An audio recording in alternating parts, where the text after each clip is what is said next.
বেগম জিয়ার চিকিৎসার জন্য সচিবালয়ে বিএনপি নেতাদের ধর্ণা, দাবি ইউনাইটেডে নেয়ার। আদালতের নির্দেশের কারণে বঙ্গবন্ধু মেডিকেল ছাড়া উপায় নেই বললেন স্বরাষ্ট্রমন্ত্রী। ওবায়দুল কাদেরের বাইপাস সার্জারির সিদ্ধান্ত, 1 সপ্তাহের মধ্যে হবে অস্ত্রোপচার, জানিয়েছেন সিঙ্গাপুরের মাউন্ট এলিজাবেথের চিকিৎসকেরা।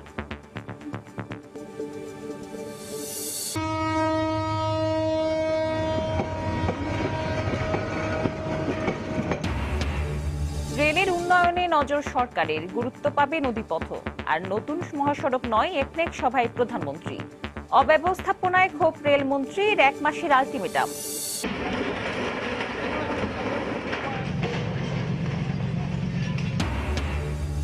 ঢাকার চারপাশে নদী অবৈধ দখলমুক্ত করতে ফের অভিযান। 8টা সিটি স্থাপনা উচ্ছেদ, পাশাপাশি চলবে খনন কাজ, ছাড় পাবে না কেউই। এবং 7 মার্চ থেকে আবার উড়বে ছিনতাই চেষ্টায় ক্ষতিগ্রস্ত বিমান ময়ূরপঙ্খী। এপ্রিল থেকে বহরে যুক্ত হচ্ছে আরো 2টি বোয়িং। 1 মে থেকে গোয়াংজু ফ্লাইট চালু।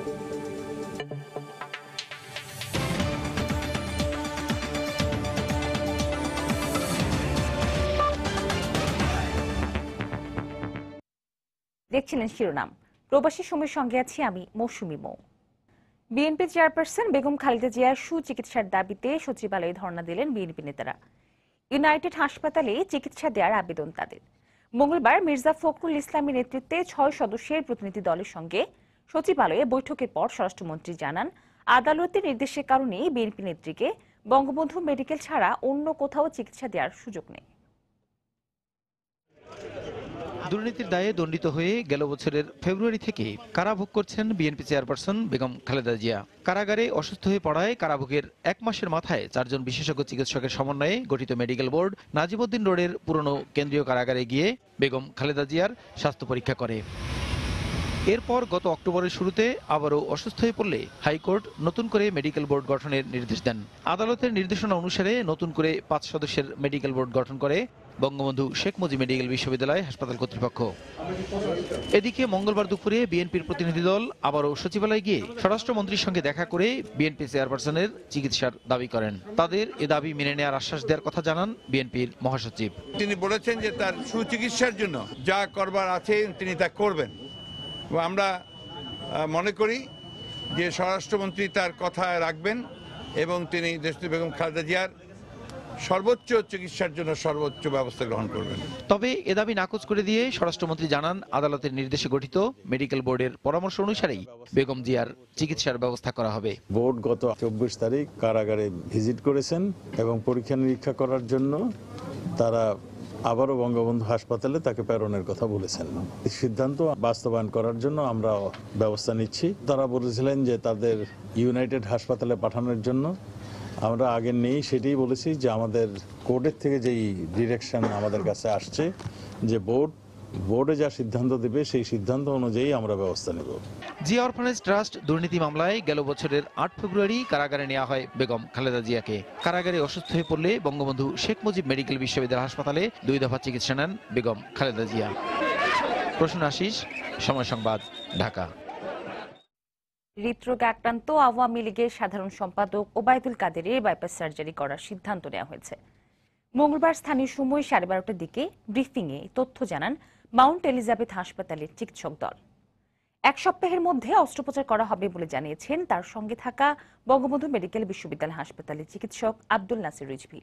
মাউন্ট এলিজাবেথের হৃদরোগ বিভাগের বিশেষজ্ঞ ডক্টর ফিলিপ কোয়ের নেতৃত্বে এরই মধ্যে গঠিত হয়েছে একটি মেডিকেল বোর্ড। তারা জানিয়েছেন, রক্তচাপ সহ কিছু ক্ষেত্রে উন্নতি হওয়ায় ওবায়দুল কাদেরকে দেয়া কৃত্রিম রক্তচাপ নিয়ন্ত্রণ যন্ত্রের মাত্রা কমিয়ে আনা হচ্ছে। সার্বিকভাবে তার শারীরিক অবস্থার উন্নতি হলেও কিডনি সহ কিছু সংক্রমণ রয়ে গেছে। সংক্রমণ সারিয়ে তোলা গেলে 1 সপ্তাহের মধ্যে বাইপাস সার্জারি সম্ভব বলেও জানান তারা। এখন তার অবস্থা মোটামুটি স্টেবল আছে, কিন্তু তার কিডনিতে একটু সমস্যা আছে এবং তার কিছু ইনফেকশন আছে এবং তারা চিন্তা করছে আগামী কয়েকদিনের ভিতর এই কিডনির সমস্যা এবং ইনফেকশনটাকে কন্ট্রোল করার পরে they are thinking for the bypass surgery. এবং বর্তমানে তার অবস্থা আগের থেকে কমেই উন্নতির দিকে যাচ্ছে। বাকিটা এখন দেশবাসীর কাছে আমরা দোয়া প্রার্থী। প্রধানমন্ত্রী শেখ হাসিনা বলেছেন, নতুন করে আর কোনো মহাসড়কের অনুমোদন নয়, বরং নজর দিতে হবে রেল ও জলপথের উন্নয়নে। মঙ্গলবার সকালে জাতীয় অর্থনৈতিক পরিষদের নির্বাহী কমিটির বৈঠকে তিনি এই নির্দেশনা দেন। সবাই ঢাকা দক্ষিণ সিটি কর্পোরেশনের উন্নয়ন প্রকল্প বাস্তবায়নে ঐতিহ্য সংরক্ষণেরও নির্দেশ দেন তিনি। সভা শেষে প্রধানমন্ত্রীর বিভিন্ন নির্দেশনা তুলে ধরেন পরিকল্পনা মন্ত্রী। রাজধানীর সঙ্গে দেশের বিভিন্ন জেলা ও আঞ্চলিক যোগাযোগের পরিসংখ্যান হিসেবে সারা দেশে মহাসড়কের পরিমাণ প্রায় 22,000 কিলোমিটার। অভ্যন্তরীণ যোগাযোগে গুরুত্বপূর্ণ ভূমিকা রাখা 6টি মহাসড়ক শেষ 10 বছরে উন্নীত হয়েছে 4 লেনে, যা বাংলাদেশের ক্রমবর্ধমান উন্নতিরই স্মারক। নজর এবার একটু অন্যদিকে। সরকার চায় না নতুন করে আর কোনো মহাসড়ক তৈরি করতে, এর চেয়ে বরং অধিক নজর রেলপথ আর জলপথের সমন্বয়ে। আর তা বাস্তবায়নে দ্রুত পদক্ষেপ নিতে মঙ্গলবার এনইসিতে অনুষ্ঠিত একনেক সভায় কমিটির সদস্যদের প্রতি নির্দেশ দিয়েছেন প্রধানমন্ত্রী শেখ হাসিনা। মাননীয় প্রধানমন্ত্রী বলছেন, বেশ সড়ক আমরা করেছি, বাদ দিচ্ছি না, রেলটাকে আরো জোর দেন। সমন্বিত একটা জাতীয় গ্রিড হওয়া উচিত। Rail, road, water including air, এটা সম্ভব। টেকনোলজি আছে, পুরনো দিনের পুকুর যেগুলো এখনো বেঁচে আছে তাই কোনো মতে এদেরকে বাঁচান। জলাশয় যেগুলো আছে রক্ষা করে এই যে ঢাকা শহরের প্রকল্প যেটা তিনি অনুমোদন করলেন, সেটাকে এই দিকে নজর দেওয়ার জন্য তিনি জোর দিয়েছেন। নতুন সরকারের চতুর্থ সভায় 6,276 কোটি টাকা ব্যয়ের 8টি প্রকল্পের অনুমোদন দিয়েছে একনেক। সভায় অনুমোদন দেওয়া হয়েছে 2,500 কোটি টাকার জাপানি অর্থনৈতিক অঞ্চল ও প্রায় 900 কোটি টাকা ব্যয়ের ঢাকা দক্ষিণের 8টি অঞ্চলের উন্নয়ন প্রকল্প। সেই জাপানিদের জন্য বিশেষ করে একটি অর্থনৈতিক অঞ্চল করা হবে নারায়ণগঞ্জ জেলার 2,500-এ। আমাদের নিজস্ব 450 কোটি টাকা ধরতে পারেন কম বেশি, আর জাপানিদের প্রায় 2200 কোটি টাকার মতো।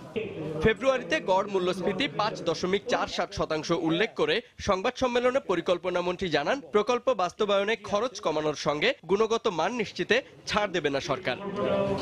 জুবায়ের ফয়সাল, সময় সংবাদ, ঢাকা। কর্মকর্তা কর্মচারীদের জন্য বরাদ্দ হলেও বসবাসরতদের 80% বহিরাগত।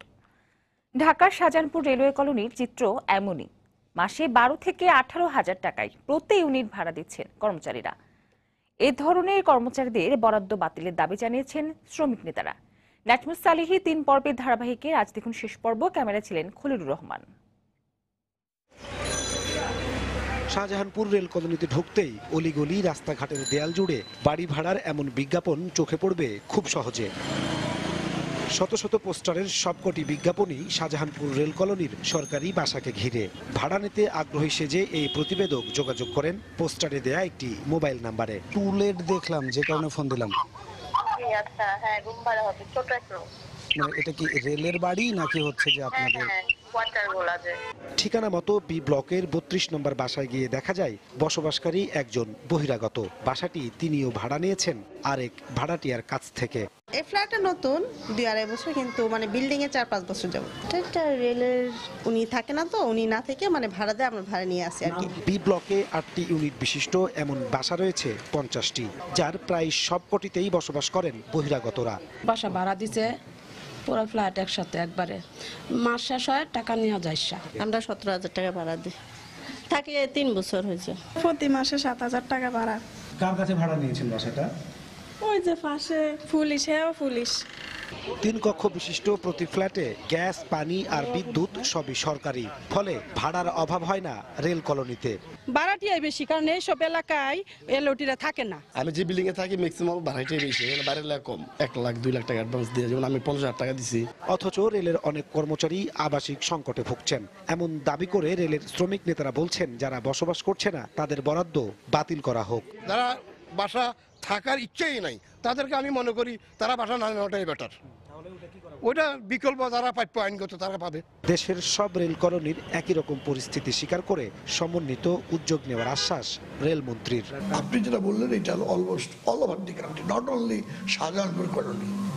রেলের সম্পত্তি যাতে রেল সঠিকভাবে ব্যবহার করতে পারে তার পরিকল্পনা এবং ব্যবস্থা নিয়ে আমরা আগাবো।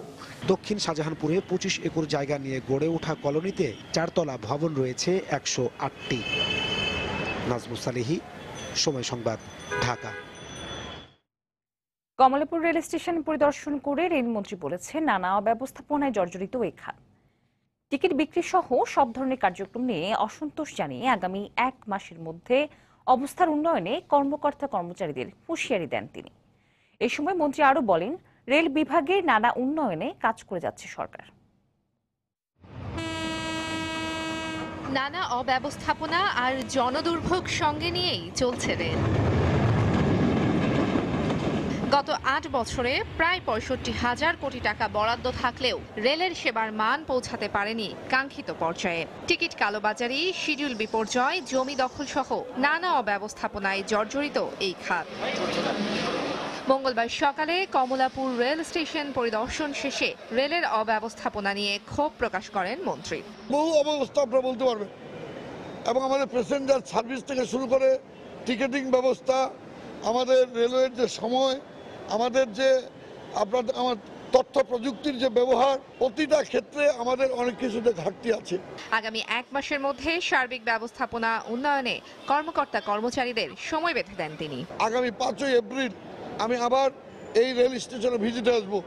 এর ভিতরে যদি আপনারা এই জিনিসগুলো ইমপ্রুভ করতে না পারেন, তাহলে যারা যারা দায়িত্বে আছেন তাদের বিরুদ্ধে অন্তপক্ষে আমরা ব্যবস্থা গ্রহণ করব। রেলওয়ে যাত্রী সেবার মান উন্নয়নের লক্ষ্যে 2011 সালের ডিসেম্বরে আলাদা রেল মন্ত্রণালয় গঠন করা হয়। বর্তমান সরকারের 10টি মেগা প্রকল্পের 2টি রেল খাতের। তাহিয়া রুবাইয়াত, অপলা, সময় সংবাদ, ঢাকা। ছিনতাই চেষ্টায় ক্ষতিগ্রস্ত বাংলাদেশ বিমানের উড়োজাহাজ ময়ূরপঙ্খী ওড়ার জন্য পুরোপুরি প্রস্তুত। বোয়িং এবং বাংলাদেশ সিভিল এভিয়েশনের ক্লিয়ারেন্স পেলে বৃহস্পতিবার থেকে আবার নিয়মিত ফ্লাইট পরিচালনা শুরু করবে বিমানটি। মঙ্গলবার বিকেলে বিমান সদর দফতরে এক ব্রিফিংয়ে এই তথ্য জানান বিমানের জনসংযোগ শাখার মহাব্যবস্থাপক শাকিল মিরাজ। 1 মে থেকে বহুল প্রতীক্ষিত চীনের গুয়াংজু রুটে ফ্লাইট চালু করা হবে বলেও জানান তিনি। 24 ফেব্রুয়ারি বিকেলে 148 জন যাত্রী ও ক্রু নিয়ে ঢাকা ছাড়ে বাংলাদেশ বিমানের দুবাইগামী BG-147 ফ্লাইটটি। ওড়ার কিছুক্ষণ পরেই চট্টগ্রামগামী যাত্রী পলাশ আহমেদ খেলনা পিস্তল ও বোমা সদৃশ বস্তু দেখিয়ে বিমানটি ছিনতাই চেষ্টা করে। এ সময় ঝুঁকি না নিয়ে চট্টগ্রামের শাহ আমানত আন্তর্জাতিক বিমানবন্দরে জরুরি অবতরণ করেন পাইলট। 8 মিনিটের কমান্ডো অভিযানে ছিনতাই কাণ্ডের অবসান হলেও গুলি লেগে ক্ষতিগ্রস্ত হয় উড়োজাহাজটি। আলামত জব্দের পর উড়োজাহাজটি মেরামতের জন্য 27 ফেব্রুয়ারি ঢাকায় নিয়ে আসা হয়। ময়ূরপঙ্খী এখন ওড়ার জন্য প্রস্তুত বলে জানিয়েছেন কর্তৃপক্ষ। ঢাকা থেকে চট্টগ্রাম যাওয়ার পথে ছিনতাই ব্যর্থ চেষ্টা যে বিমানটি নিয়েছিল, সেটি আমরা চট্টগ্রাম থেকে ঢাকায় এনেছি এবং এটার প্রয়োজনীয় যে আমাদের মেরামতের কাজ ছিল সেটি সম্পূর্ণ হয়েছে এবং এটাকে পুনরায় অপারেশনে ফিরিয়ে আনবার জন্য আমাদের উড়োজাহাজ নির্মাতা প্রতিষ্ঠান বোয়িংয়ের সঙ্গে এবং বাংলাদেশ সিভিল এভিয়েশন অথরিটির সঙ্গে আমাদের যোগাযোগ হয়েছে।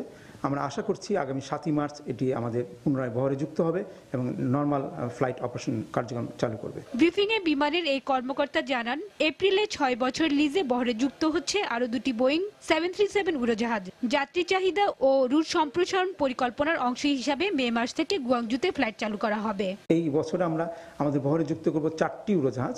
জাহাজের সংখ্যা যেমন বৃদ্ধি করছি, পাশাপাশি আমাদের নেটওয়ার্কটাকে আর সম্প্রসারণ করার উদ্যোগ আমরা নিয়েছি, যার প্রথম অংশ হিসেবে যারা আমরা আগামী 1 মে ঢাকা থেকে গুয়াংজু আমাদের উদ্বোধনী ফ্লাইটটি হবে। প্রোভাইডেড দ্যাট গণচীনের সরকারের কাছ থেকে বা আমাদের বিমানের ফ্লাইট পরিচালনার জন্য যে প্রয়োজনীয় অনুমতিগুলো দরকার, সেগুলো আমরা যদি এই সময় মধ্যে আমরা পেয়ে যাই, আমরা আশা করছি এমন পলামের বেশ আগে আমরা পেয়ে যাব। চলতি বছরের সেপ্টেম্বরে বিমানের বহরে আরও 2টি ড্রিম লাইনার যুক্ত হলে লন্ডন রুটে সপ্তাহে 7 দিন ফ্লাইট পরিচালনা করা হবে বলেও জানান তিনি। হাজারের শিউলি, সময় সংবাদ, ঢাকা। প্রবাসীর সময় আরও থাকছে, নিরপরাধ জাহলামকে জেল খাটানোর ঘটনায় প্রধান অভিযুক্ত সোনালী ব্যাংকের কর্মচারী মাইনুল দায় এড়াতে পারে না দুদক, দাবি আইনজীবী।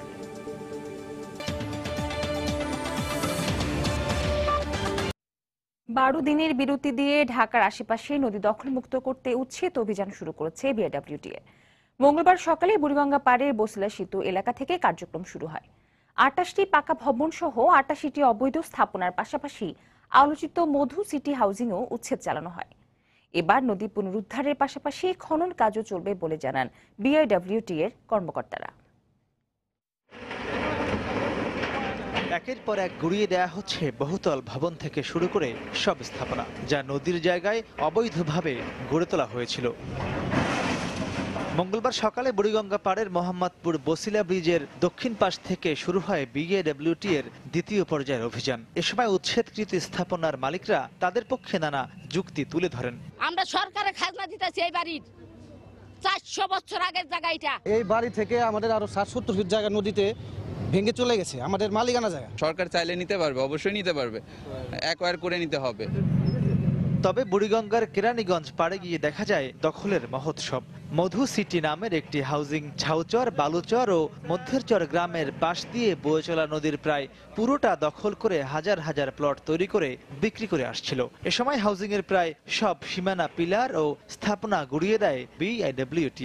মধু সিটি নামে একটি হাউজিং আছে, যেটি পোর্ট রোলসের যে বিধান আছে সেই বিধানটা তারা মানেনি। এখানে যে ওয়াল বা অন্যান্য স্থাপনা করার উদ্যোগ আছে সেগুলো উচ্ছেদ করা হচ্ছে।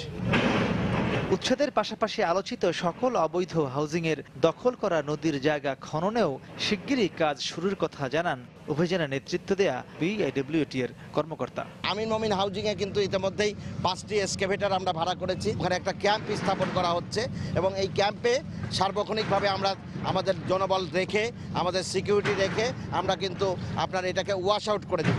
পরে আমরা কিন্তু চন্দ্রিমা হাউজিং এ আমরা ঢুকবো, এরপরে আপনার ঢাকা উদ্যান। উচ্ছেদ বেগবান করতে শিগগিরই আরো 16টি এক্সাভেটর কেনা হবে জানিয়ে সংস্থাটির বন্দর পরিচালক জানান, নদী দখলমুক্ত করার সময় কারো পরিচয় দেখা হবে না। এক্সকাভেটরগুলো যখন আমরা পুরোপুরি পেয়ে যাব তখন দেখবেন যে একেবারে নদী নদী হয়ে গেছে। যেহেতু দেশের প্রচলিত আইন আছে, আমরা নিজেরা আসছি, এগুলো যেখানে যেটা দেখবো আমরা অবৈধ সেটাকে আমরা উচ্ছেদ করে ফেলবো। কতটা অমানবিক হলে প্রভাবশালী দখলদাররা নদী দখলের পাশাপাশি বুড়িগঙ্গার গতিপথই পাল্টে দিয়ে এভাবে হাউজিং গড়ে তুলতে পারেন তা এই চিত্রই বলে দেয়। তাই স্থানীয়রা বলছেন, শুধু উচ্ছেদ নয়, পুরো জায়গাটি খনন করে এসব হাউজিং অপসারণ করা না গেলে কখনোই টেকসইভাবে নদী দখলমুক্ত করা সম্ভব হবে না। মাহমুদ রাকিব, সময় সংবাদ, কেরানীগঞ্জ, ঢাকা। রাসায়নিক গুদাম ও কারখানা সরাতে পঞ্চম তীরের মতো অভিযান চালিয়েছে সরকারি টাস্ক ফোর্স। মঙ্গলবার পুরান ঢাকার বেশ কয়েকটি এলাকায় দুটি আলাদা দল এই অভিযান চালায়। এই সময় বেশ কিছু গুদামকে জরিমানা করা হয়। এদিকে আরমানিটোলায় র্যাবের অভিযানে মেয়াদোত্তীর্ণ ও নিষিদ্ধ 100 মণ রাসায়নিক দ্রব্য জব্দ করা হয়। জরিমানা করা হয় 11.5 লক্ষ টাকা। খালি প্লটে তালা দেওয়া দেখে সন্দেহ হয় কর্মকর্তাদের। বাসার মালিককে ডেকে এনে তালা খুলে হতবাক সবাই। হাজারীবাগের এই আবাসিক ভবনের দেয়াল ঘেঁষে রাখা হয়েছে বিপুল সংখ্যক কেমিক্যালের ড্রাম। একসময় এই কেমিক্যালই ছিল বাসার গোডাউনে। অভিযানের সংখ্যায় সেসব বের করে সবার আড়াল করতেই এই পন্থা।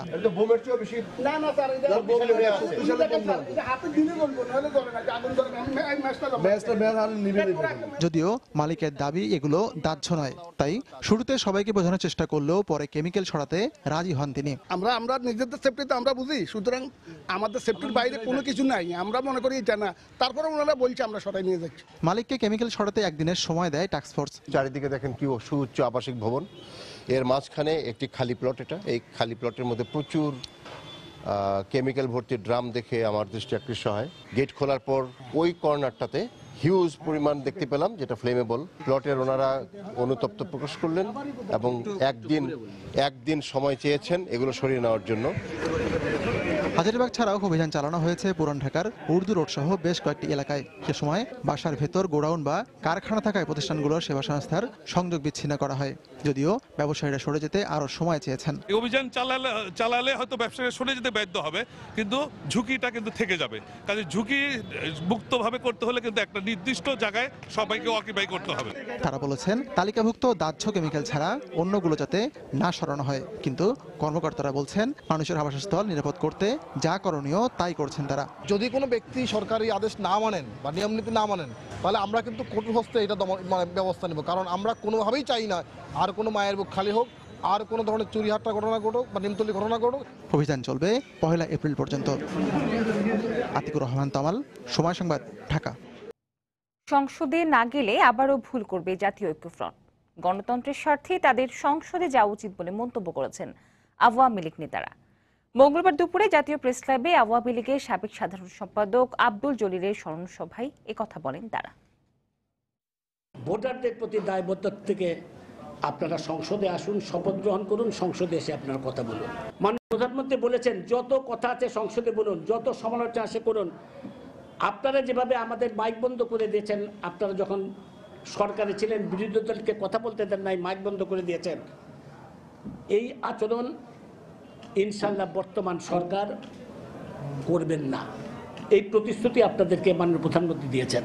আমরা চাই শক্তিশালী বিরোধী দল হোক, পার্লামেন্টে থাকুক, বিরোধী দলের মাঠে তারা কাজ করুক।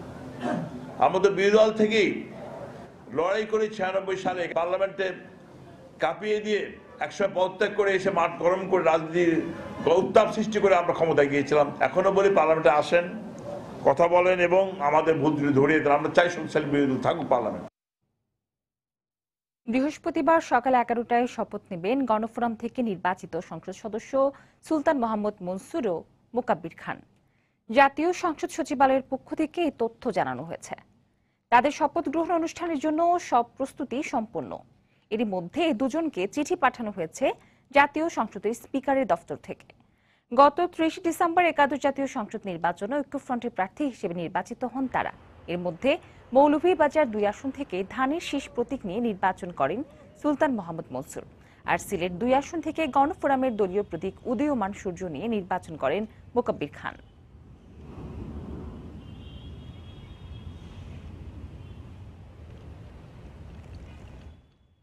বিশ্ববিদ্যালয় ক্যাম্পাসের পাশাপাশি সামাজিক যোগাযোগ মাধ্যমেও জমে উঠেছে ডাকসু নির্বাচনের প্রচারণা। নানা প্রতিশ্রুতি আর ভিন্ন ধর্মী ক্যাম্পেইন নিয়ে হাজির হচ্ছেন প্রার্থীরা।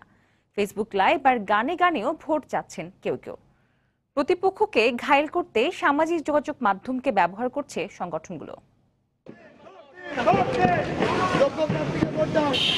প্রচারণার কত কৌশল, কত ধরন। ব্যানার ফেস্টুনে দেখা মিলছে নতুনত্ব, ভিন্নতা। মিছিলের স্লোগানে নিজেদের জানান দেওয়ার চেষ্টা। অফলাইন থেকে অনলাইন জমে উঠেছে ডাকসু নির্বাচন। দেখা মিলছে অভিনব সব পদ্ধতির। তাতে প্রতিশ্রুতির ফুলঝুরি, দারুণ দারুণ লেখা আর সাহিত্যের গাঁথুনি তুলে ধরছে নিজের যোগ্যতা। প্রতিপক্ষকে ঘায়েল করতেও কোনো পক্ষ কম যায় না। অনলাইন মাধ্যমকে কখনোই হেলাফেলা করার সুযোগ নেই। সেখানে সবাই অ্যাক্টিভ, সবাই দেখছে সবার কার্যক্রম। সোশ্যাল মিডিয়াতে আমাদের ছেলেরাও সব পরিস্থিতি বিবেচনা করে এখন সরব আছে। কখনো গানে গানে, কখনো বা ফেসবুক লাইভে নিজেকে ভিন্ন প্রমাণের চেষ্টা। সৃজনশীল প্রচারণায় মুগ্ধ করার প্রচেষ্টা। 5টার পরের সময়টা সবাই যখন বাসায় চলে যাচ্ছে, ওই সময়টাও যেন তাদের সাথে আমরা থাকতে পারি, এই জন্য আমরা অনলাইন প্ল্যাটফর্মকে বেছে নিয়েছি। থেমে নেই অনলাইন গণমাধ্যমগুলো। বিশ্ববিদ্যালয়ের টেলিভিশন ও চলচ্চিত্র অধ্যয়ন বিভাগের শিক্ষার্থীরাও নেমে পড়েছেন কাজে। কেউ কেউ আবার ধারণ করছেন নানান রকম ছবি। ক্যাম্পাসে এত বড় একটি উপলক্ষ ডাকসু নির্বাচন, সেটা নিয়ে আমাদের আসলে 5 দিনের একটি প্যাকেজ যাচ্ছে আর কি, ধারাবাহিক প্রতিবেদন যাচ্ছে, এবারটার কাজই করছিলাম। তারা প্রত্যেক রাত্রে লাইভে যাচ্ছে, তারা সরাসরি কথা বলছে, তারা প্রশ্ন নিচ্ছে এবং সেই প্রশ্নের তৎক্ষণাৎ উত্তরও দিচ্ছে। কথা যে আমরা ফেসবুকের নীল সাদা দুনিয়াতেই আটকে গেছি এবং ওখানে যার প্রচারণটা বেশি, স্বাভাবিকভাবেই নিউজ ফিড স্ক্রল করতে গিয়ে ওটাই আমার চোখে সবার আগে আটকাবে। দৃষ্টিজয়ী পাশাপাশি সাধারণ শিক্ষার্থীদের জন্য হলের আবাসন সমস্যা, হলের যে ক্যান্টিনের খাওয়া দাওয়ার মানের উন্নতি। তবে প্রার্থীদের কথায় প্রভাবিত না হয়ে বিচার বুদ্ধি খাটিয়ে যোগ্য নেতা নির্বাচনের আশা ভোটারদের। ইকরাম হোসাইন, সময় সংবাদ, ঢাকা। প্রবাসীর সময় আরো থাকছে। সৌদি আরব থেকে দেশে ফিরলেন 66 নারী গৃহকর্মী। নির্যাতনের শিকার হয়ে শুধু চলতি বছরই ফিরেছেন 5 শতাধিক শ্রমিক।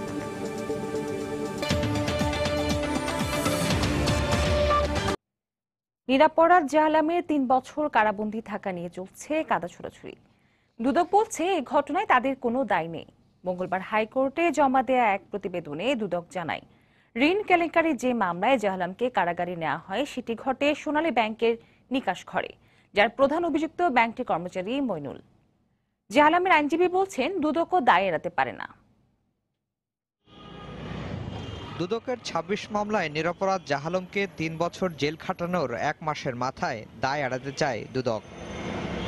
সোনালী বাংলাদেশ ব্যাংক সহ 5টি ব্যাংকের উপর দায় চাপিয়ে দুদক বলছে, ব্যাংকগুলোর তথ্যপত্রের ভিত্তিতে জাহালমের বিরুদ্ধে অভিযোগপত্র দিয়েছিল সংস্থাটি, ফলে দুদকের কোনো দায় নেই। দুর্নীতি দমন কমিশন সেই চার্জশিটে দিয়েছে সোনালী ব্যাংকের তথ্যপত্রের ভিত্তিতে, তার ইনকোয়ারি রিপোর্টের উপর বেসিস করে এবং বাংলাদেশ ব্যাংকের ইনকোয়ারি রিপোর্টের উপর বেসিস করে। বাংলাদেশ ব্যাংকের মতো একটা সেন্ট্রাল ব্যাংক এবং সোনালী ব্যাংকের মতো একটা সরকারি ব্যাংক যখন আমাকে কিছু তথ্যপত্র পাঠাবে, অবশ্যই সেটা আমাকে কগনিজেন্সে নিতে হবে এবং সেটার ভ্যালিডিটি নিয়ে লিগালিটি নিয়ে প্রশ্ন উঠানোর দুদকের কোনো আইনগত এখতিয়ার নেই। আমাদের দায় বলতে যদি বোঝেন এইটাই, আমরা তথ্য উপাত্ত সোনালী ব্যাংক, বাংলাদেশ ব্যাংক তার রিপোর্টের ভিত্তিতেই আমরা এটা দাখিল করেছি। মঙ্গলবার হাইকোর্টে দাখিল করা এক প্রতিবেদনে দুদক আরও জানায়, ঋণ কেলেঙ্কারির যে মামলায় জাহালমকে কারাগারে নেওয়া হয়, এই ঘটনাটি সাজিয়েছেন সোনালী ব্যাংকের কর্মচারী মাইনুল। যে ঘটনাটি ঘটে সোনালী ব্যাংকের নিকাশ ঘরে। জাহালমের আইনজীবী বলছেন, এক্ষেত্রেও দুদকও দায় এড়াতে পারে না। জাহালম আবু সালেক নয়, তাদের অ্যাপ্লিকেশন থেকে এটি অ্যাডমিটেড এবং ঘটনার প্রেক্ষিতে এটি বোঝা যাচ্ছে যে তারা এটি স্বীকার করে নিচ্ছেন। এখন এরকম একটি পরিস্থিতিতে শুধুমাত্র ব্যাংকের রিপোর্টের উপরে নির্ভর করে তাকে এই মামলাতে আসামি করা, এটি কতটুকু সঠিক হয়েছে সেটি আসলে আদালত দুদক কর্তৃক যে দাখিলকৃত প্রতিবেদন আছে সেটি বিবেচনা করে দেখে তারপরে সিদ্ধান্ত প্রদান করতে পারবেন। তবে দুদক নাকি ব্যাংক দায়ী সে বিষয়টি নির্ধারণ করবেন উচ্চ আদালত। ক্ষতিপূরণের বিষয়টিও নির্ধারণ হবে আদালতে। হাইকোর্টের নির্দেশে গত 4 ফেব্রুয়ারি কারামুক্ত হন নিরপরাধ জাহালম। তার বিরুদ্ধে হওয়া সব মামলা বাতিলেরও উদ্যোগ নেয় দুদক। আফজাল হোসেন, সময় সংবাদ, ঢাকা। ঠাকুরগাঁওয়ের বালিয়াডাঙ্গিতে একই পরিবারের 5 সদস্যের মৃত্যুর কারণ স্পষ্ট হয়নি এখনো। যদিও রোগতত্ত্ব, রোগ নিয়ন্ত্রণ ও গবেষণা ইনস্টিটিউট IEDCR বলছে নিপা ভাইরাসে আক্রান্ত হয়ে তাদের মৃত্যু হয়েছে। সংক্রমণের কারণ ব্যাখ্যা করেনি তারা। জেলা স্বাস্থ্য বিভাগও স্বীকার করেছে নিপা ভাইরাস কিভাবে ছড়ালো তাই নিয়ে কোনো স্পষ্ট ধারণা নেই তাদের। বিস্তারিত রতন সরকারের রিপোর্টে। 15 দিনে অজানা রোগে একই পরিবারের 5 সদস্যের মৃত্যু আতঙ্ক সৃষ্টি করে বালিয়াডাঙ্গি উপজেলার সীমান্ত গ্রাম মরিচপাড়া সহ পুরো অঞ্চলে। জেলা স্বাস্থ্য বিভাগ গ্রামবাসীকে সচেতন করতে সার্বক্ষণিক মেডিকেল টিম পাঠায় ওই গ্রামে, কিন্তু টিম লিডার স্বাস্থ্য পরিদর্শক মিজানুর রহমানের কথাতেই তন্ত্রমন্ত্র আর ভূত প্রেতের বিশ্বাস। ইনারা যেটা বলতেছে যে এটা কিছুটা কবিরাজ বা মাহাতের ব্যাপারে চলতেছে, সন্দেহ করা যাইতে পারে, কারণ এটা যেহেতু বলতেছে এটা তদন্ত দরকার। 25 ফেব্রুয়ারি থেকে 1 মার্চ পর্যন্ত ঘটনাস্থল সহ বিভিন্ন স্থান পরিদর্শন ও নমুনা সংগ্রহ করে রোগতত্ত্ব, রোগ নিয়ন্ত্রণ ও গবেষণা ইনস্টিটিউট IEDCR এর 9 সদস্যের দল। রোববার রাতে সংস্থাটি প্রেস রিলিজের মাধ্যমে জানায়, মৃত 5 জনের মধ্যে 1 জনের শরীরে নিপা ভাইরাসের অস্তিত্ব পাওয়া গেছে। তবে কিভাবে হয়েছে সেটা জানানো হয়নি। বলা হয়েছে, অসুস্থ রোগীদের কারো শরীরে নিপা ভাইরাস পাওয়া যায়নি। এই ভাইরাস বাদুর ও খেজুর রসের মাধ্যমে সবচেয়ে বেশি সংক্রমিত হয়, তাই কাঁচা রস পান না করার প্রচারণাই চালানো হয়। ঠাকুরগাঁয়ের সিভিল সার্জন সোমবার ব্রিফিং করলেও পরিষ্কার কোনো ধারণা দিতে পারেনি রোগ নিয়ে। স্বাস্থ্য পরিচালকের মতে বড়ই থেকেও এর সংক্রমণ হতে পারে। আসলে আমরা নিজেরাও অনেক ক্ষেত্রে জানতাম না যে নিপা ভাইরাস সঠিক কিভাবে ছড়ায় বা লক্ষণগুলো। এখানে বলা আছে যে লক্ষণ নাও থাকতে পারে, সেই ক্ষেত্রে আমরা সন্দেহ করলে বা হিস্ট্রি থাকলে তাকে সরকারি হাসপাতালে প্রেরণ করতে হবে। বড়াই যদি সেই ফলমূল যদি বাদুর খেয়ে থাকে, সেই বড়াইয়ের খাওয়ার কারণেও এটা হতে পারে। তা আমরা সাধারণত এই দুটো সন্দেহ করছি যে খেজুরের রস থেকে অথবা বড়াই থেকে এটা হতে পারে। এই রোগে উচ্চ মৃত্যু হারের কথা জানিয়ে রংপুর মেডিকেলের পরিচালক এর চিকিৎসা ক্ষেত্রে চরম দৈন্যের কথা জানালেন। যেহেতু ডেডলি ভাইরাস এরকম গুলো ঘটে যায়, হসপিটালগুলো শুধু এই নিপা ভাইরাস না, যে কোনো ডিজাস্টারের জন্য হসপিটালের প্রিপারেডনেসটা এখন পর্যন্ত আমাদের ভাবতে হবে। 2011 সালে প্রথম উত্তরের লালমনিরহাটে নিপা ভাইরাসের প্রাদুর্ভাব দেখা দেয়। এতে 24 জন আক্রান্ত হয়ে 18 জন এবং পরের বছর জয়পুরহাটে 12 জন আক্রান্ত হয়ে 7 জন মারা যায়। লালমনিরহাট, নীলফামারী, বগুড়া, গাইবান্ধা সহ বিভিন্ন জেলায় 2-3 জন করে মারা গেলেও তথ্য নেই স্বাস্থ্য বিভাগের কাছে। রতন সরকার, সময় সংবাদ, রংপুর। কিশোরগঞ্জে হোমিওপ্যাথি ওষুধ খেয়ে 2 যুবকের মৃত্যুর অভিযোগ উঠেছে। মঙ্গলবার দুপুরে মিঠামইন উপজেলায় এই ঘটনা ঘটে। পুলিশ জানায়, মিঠামইন বাজারের একটি হোমিওপ্যাথি দোকান থেকে ওষুধ কিনে খায় কামালপুর গ্রামের জাহাঙ্গীর ও শুকুর মাহমুদ। কিছুক্ষণ পরে তারা অসুস্থ হয়ে পড়লে প্রথমে তাদের উপজেলা স্বাস্থ্য কমপ্লেক্সে ভর্তি করা হয়। অবস্থার অবনতি হলে তাদের জেলা সদর হাসপাতালে নেওয়া হলে দুজনকে মৃত ঘোষণা করেন কর্তব্যরত চিকিৎসক। ময়নাতদন্ত শেষে এই ঘটনায় আইনানুগ ব্যবস্থা নেওয়া হবে বলে জানায় পুলিশ। ওষুধ খেয়ে যতদূর শুনছি যে তখন পর্যন্ত ভালো ছিল, কিন্তু দোকানে ওখানে কেউ ছিল না সময়, যতটুকু শুনছি। এরপরে তাদের পুনরায় আবার একটু খাওয়াতে তারা অসুস্থ ফিল করে।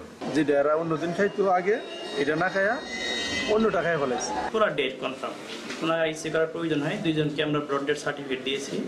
এখন মৃত্যুর কারণ পুরোপুরি নির্ণয় করার জন্য পরবর্তীতে পোস্টমর্টেম মানে ময়নাতদন্ত করার প্রয়োজন। এবারে প্রবাসী কিছু খবর। সৌদি আরবের মদিনায় সড়ক দুর্ঘটনায় 2 বাংলাদেশি নিহত হয়েছেন। তারা পবিত্র ওমরা পালনের উদ্দেশ্যে সৌদি আরবে গিয়েছিলেন বলে জানা গেছে। প্রত্যক্ষদর্শীরা জানান, সোমবার সন্ধ্যায় মদিনা জিনের পাহাড়ি এলাকায় দ্রুতগামী একটি প্রাইভেট কার পেছন থেকে ধাক্কা দিলে ঘটনাস্থলেই তারা মারা যান। নিহত নাজিমউদ্দিন ও জয়নাল আবেদিন সম্পর্কে চাচা ভাতিজা। তাদের বাড়ি নরসিংদী জেলার সদর উপজেলার ছোয়াঙে। তাদের মরদেহ মদিনাতে দাফন করা হবে বলে জানা গেছে।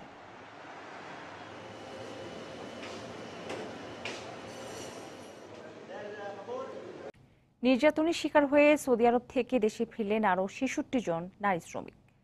মঙ্গলবার রাত 9টা 4 মিনিটে সৌদি আরবের রিয়াদ থেকে তাদের বহনকারী সৌদি এয়ারলাইন্সের একটি ফ্লাইট হজরত শাহজালাল আন্তর্জাতিক বিমানবন্দরে এসে পৌঁছায়।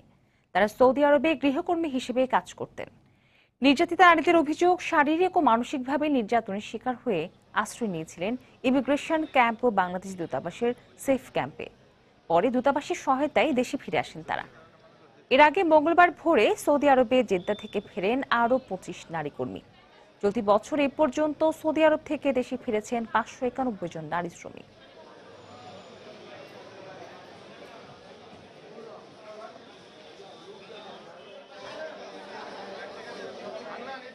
পয়রা ব্যথা পাইছি পাওয়া পরে এরা কোনো গুরুত্ব দেয় নাই। পরে আমি এমবেসির ভিতরে আসছিলাম, ওখানে 3 মাস রয়েছি। 3 মাসে হেরা ডাক্তার দেখাইছে, ওখান থেকে সফর জলা দিছে 1 সপ্তাহ। এই যে কালকে টিকিট এসে আজকে পেলে নাইছি। এখানে নির্যাতন করে, খাওয়া দাওয়ায় সব কিছুতে সমস্যা করে। তারপর 2 জন মেয়েরে কালকে বাইরে ফাটাই ফুটাই ফেলাইছি। নির্যাতন করতো, মানে খাওয়ান দিত না। তারপরে 3 মাস হয়েছে, কোনো বেতন দিছে না, কোনো খাবার সুপর দিছে না, কিচ্ছু দেয় না। মানে আমি কষ্ট আশা করে গেছি, কষ্ট করার লাগি না, টাকা পাওয়া কোনো টাকাই দিছে না। আমি অসুস্থ, তার জন্য মানে কাজ একটু বেশি, তো তার জন্য আমি আশা করছি। বৃহস্পতিবার থেকে 100 টাকা মূল্যমানের নতুন নোট বাজারে ছাড়ছে বাংলাদেশ ব্যাংক। কেন্দ্রীয় ব্যাংকের এক সংবাদ বিজ্ঞপ্তিতে তথ্য জানানো হয়েছে। এতে বলা হয়েছে, নতুন নোটের নকশা, রং এবং অন্যান্য নিরাপত্তা বৈশিষ্ট্য অপরিবর্তিত থাকবে। তবে এতে বার্নিশের প্রলেপ দেওয়া হয়েছে, ফলে নোটের স্থায়িত্ব বাড়বে, ময়লা কম হবে, এমনকি নোটের উপর কলম দিয়ে লেখা কঠিন হবে। বিজ্ঞপ্তিতে আরো বলা হয়েছে, নতুন নোটের পাশাপাশি প্রচলিত 100 টাকা মূল্যমানের অন্য নোটও বৈধ ব্যাংক নোট হিসেবে চালু থাকবে।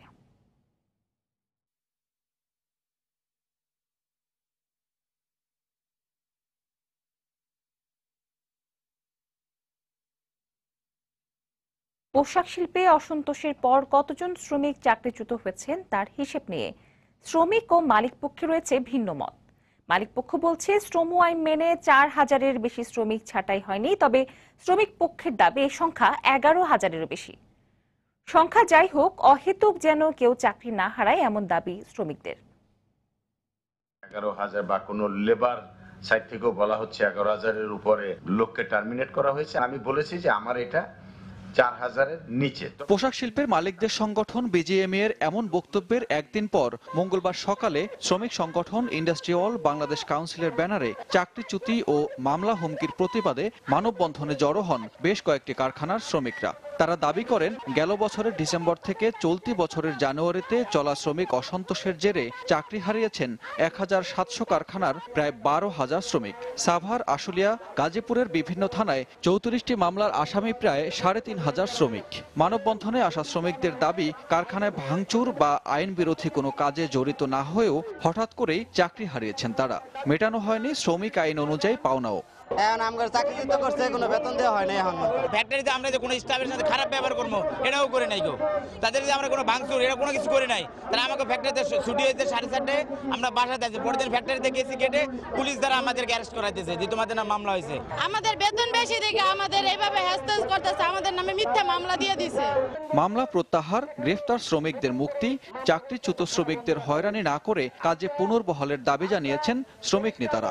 বিজিএমই যেভাবেই বলুক, কোনোভাবেই কোনো এই ছাঁটাই বা চাকরিচ্যুতি আইনমতো হয় নাই। হামিমের মামলা হয়েছে, সেখানে শত শত শ্রমিক অজ্ঞাত আসামি। উনি নিজে বলছে যে আমার এখানে 30টা ছেলে মাত্র ডিস্টার্ব করছে। তাহলে 30 জনের নামে যদি মামলা হতো তাহলে আমরা ধরে নিতাম মামলাটা ঠিক। অজ্ঞাত আসামি হাজার হাজার কেন, এটা আমাদের প্রশ্ন। মানববন্ধনের পর দাবি নিয়ে 5 সদস্যের প্রতিনিধি শ্রম প্রতিমন্ত্রীকে স্মারকলিপি দিয়েছেন। দাবি মানা না হলে নারায়ণগঞ্জ, গাজীপুর, সাভার, আশুলিয়ায় শ্রমিক সমাবেশ করার ঘোষণা দেন নেতারা। সানবীর রূপল, সময় সংবাদ, ঢাকা। পরিবর্তিত জলবায়ু মেগাসিটি ঢাকার মতো ইটকাঠের নগরীর বাসিন্দাদের ফেলছে চরম ভোগান্তিতে। গত কয়েক বছরের অভিজ্ঞতায় এখনই আবহাওয়া নিয়ে আতঙ্কিত নাগরিকরা। আর জলবায়ু পরিবর্তনের কারণে আবহাওয়ার গতিবিধি নিরূপণ করা যায় না বলে জানিয়েছেন বিশেষজ্ঞরা। বিস্তারিত সাতিলা শারমিনের রিপোর্টে ক্যামেরায় ছিলেন আব্দুল আল মামুন। প্রকৃতির নিয়মে আসে শীত, গ্রীষ্ম, বর্ষা, কিন্তু জলবায়ুর পরিবর্তনে এখন আলাদা করতে কষ্ট হয় বেশ কিছু ঋতুকে। সঙ্গে গরমে দাবদাহ, বর্ষায় অতিবৃষ্টি। দূষণ, অপরিকল্পিত নগরায়ন, চলমান উন্নয়ন কর্মকাণ্ড, শুষ্ক পরিবেশে ধুলাবালি আর সামান্য বর্ষায় নগরে তৈরি করে জলাবদ্ধতার, যা এখানে বসবাসকারী স্বল্প আয়ের মানুষের জীবন জীবিকার প্রয়োজন মেটাতে দাঁড়ায় রীতিমতো যুদ্ধে। ফাল্গুন মাস এই সময় কোনোদিন শীত লাগছে না। গত বছর ঝড় বৃষ্টি হয়েছে না, এবছর ঝড় বৃষ্টি বেশি। শহর মানেই বিড়ম্বনা, যাতায়াতে জ্যাম, একটু বৃষ্টি হলেই পানি, আর একটু শুকনা হলেই ধুলা। রাতের বেলা দেখলাম যে আকাশ পরিষ্কার বা আকাশ ভালো, হঠাৎ করে চেঞ্জ। তো এটা হলে তো দেখা যাচ্ছে যে নগরবাসীর জন্য খুবই সমস্যা। বিরূপ আবহাওয়া মোকাবেলার জন্য নগরকে বসবাস উপযোগী করার দাবি জানান নগরবাসী। চতুর্দিক বাসায় ঘিরে ফেলছে নির্মল বাতাস, যেটাকে আমরা বলে থাকি, বাট সেটা কিন্তু আমরা পাচ্ছি না। কর্পোরেশনের যে যারা আছে ওদের ব্যবস্থাটা এটা দ্রুত নিতে হবে। দুর্যোগের মতো এই আবহাওয়া মোকাবেলায় ব্যক্তিগত ও সরকারি উদ্যোগের পরামর্শ জলবায়ু বিশেষজ্ঞদের। সামগ্রিক যে পরিকল্পনা আছে দুর্যোগ মোকাবেলার, সেগুলো ব্যবহার করা, অর্থাৎ কোনো ওয়ার্নিং পেলে সেই জন্য আমাদের প্রস্তুতি আরো বাড়ানো। আগে যেমন প্রস্তুতিটা ছিল অনেক বড় বড় ঘটনার জন্য, এখন ছোট ছোট ঘটনার জন্য প্রস্তুতি নিতে হবে। বদলেছে আবহাওয়া, বদলেছে পরিবেশ। নগরের বাসিন্দাদের জন্য এই অবস্থা আরো বেশি বিরূপ, কারণ আসছে সময়ে যেমন তীব্র তাপদাহের সম্ভাবনা রয়েছে, তেমনি রয়েছে নানা ধরনের প্রাকৃতিক দুর্যোগেরও। সাতিলা শারমিন, সময় সংবাদ, ঢাকা। নদী ভাঙনে প্রতি বছর সর্বশান্ত হচ্ছেন গাইবান্ধার শত শত মানুষ। ভুক্তভোগীদের অভিযোগ, ভাঙন ঠেকাতে কেবল বর্ষাকালে তৎপর হয় পানি উন্নয়ন বোর্ড। সঠিক সময়ে কাজ না করলে ভাঙন ঠেকানো সম্ভব নয় বলে মত উন্নয়ন কর্মীদের। এদিকে পানি উন্নয়ন বোর্ড বলছে, প্রকল্প অনুমোদন না হলে কিছুই করার নেই তাদের। আতাল হক সাগরের ক্যামেরায় গাইবান্ধা থেকে আরো জানাচ্ছেন হেদায়েতুল ইসলাম বাবু। এভাবেই চোখের পলকে ব্রহ্মপুত্র নদের গর্ভে হারিয়ে যায় শিক্ষা প্রতিষ্ঠান, বাড়িঘর, গাছপালা, রাস্তাঘাট। অদৃশ্য হয়ে যায় চিরচেনা গ্রাম। বাস্তবিকতা হারিয়ে দীর্ঘদিনের সামাজিক বন্ধন ছিন্ন করে দিক বিদিক ছড়িয়ে পড়ে অসহায় মানুষগুলো। গরিবের ঝুপড়িঘর থেকে শুরু করে ধনীদের ইটকাট পাথরের তৈরি এমন দালান কোঠা পর্যন্ত রক্ষা পায়নি ব্রহ্মপুত্র নদের ভয়াল ছবল থেকে। নদী ভাঙন থেকে এই জনপদকে রক্ষায় বর্ষা মৌসুমের বদলে শুকনো মৌসুমে কার্যকরী উদ্যোগ গ্রহণের দাবি স্থানীয়দের। নদী ভাঙন যখন আসে তখন বস্তা পড়ে, যখন শুকের পরে তার বস্তার কোনো কাজ নাই। সরকারের কাছে আমাদের এইটুকু দাবি যে আমাদের নদী ভাঙন থেকে রোধ করুন। বর্ষা এলেই বেশ কয়েকটি পয়েন্টে ভাঙন দেখা দেয়। এছাড়া গাইবান্ধা অংশে ব্রহ্মপুত্র নদের ডান তীরে 78 কিলোমিটার বাঁধের পুরোটাই ঝুঁকিপূর্ণ হলেও সংস্কারের উদ্যোগ নেই। কোনো কাজের বা নমুনা বা আসার কোনো পরিস্থিতি দেখা যাইতেছে না। এখনো ভাঙতেছে আমাদের এলাকাতে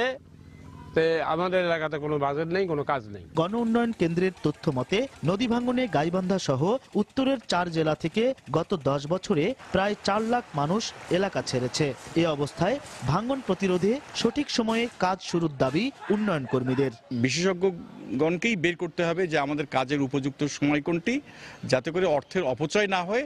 তবে পানি উন্নয়ন বোর্ড বলছে, প্রকল্প অনুমোদন না হলে কিছুই করার নেই তাদের। প্রজেক্ট পাস ছাড়া শুকনো মৌসুমে কাজ করা যায় না। গাইবান্ধার 4 উপজেলার 25টি মৌজা ভাঙন প্রবণ। তার মধ্যে সদরের বাগুরিয়া থেকে ফুলছড়ির গণকবর পর্যন্ত 4টি পয়েন্টে ভাঙন প্রতিরোধে গেল বছরের জুনে প্রায় 300 কোটি টাকার একটি প্রকল্প উদ্বোধন হলেও এখনো ব্লক তৈরি শেষ হয়নি।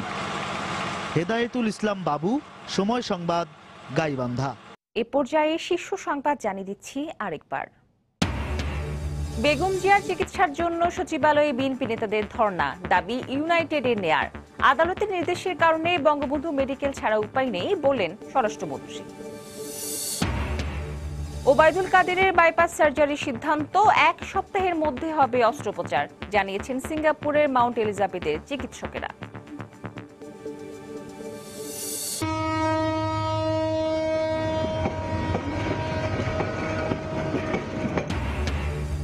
রেলের উন্নয়নে নজর সরকারের, গুরুত্ব পাবে নদীপথ।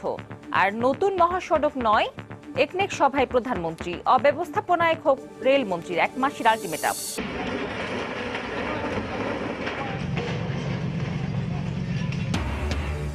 ঢাকার চারপাশে নদী অবৈধ দখলমুক্ত করতে ফের অভিযান, 88টি স্থাপনা উচ্ছেদ, পাশাপাশি চলবে খনন কাজ, ছাড় পাবে না কেউই। এবং 7 মার্চ থেকে আবারও উড়বে ছিনতাই চেষ্টায় ক্ষতিগ্রস্ত বিমান ময়ূরপঙ্খী। এপ্রিল থেকে বহরে যুক্ত হচ্ছে আরও 2টি বোয়িং। 1 মে থেকে গুয়াংজু ফ্লাইট চালু। এ ছিল প্রবাসীর সময়। যে কোনো খবর পেতে ভিজিট করুন সময়.নিউজ.টিভি।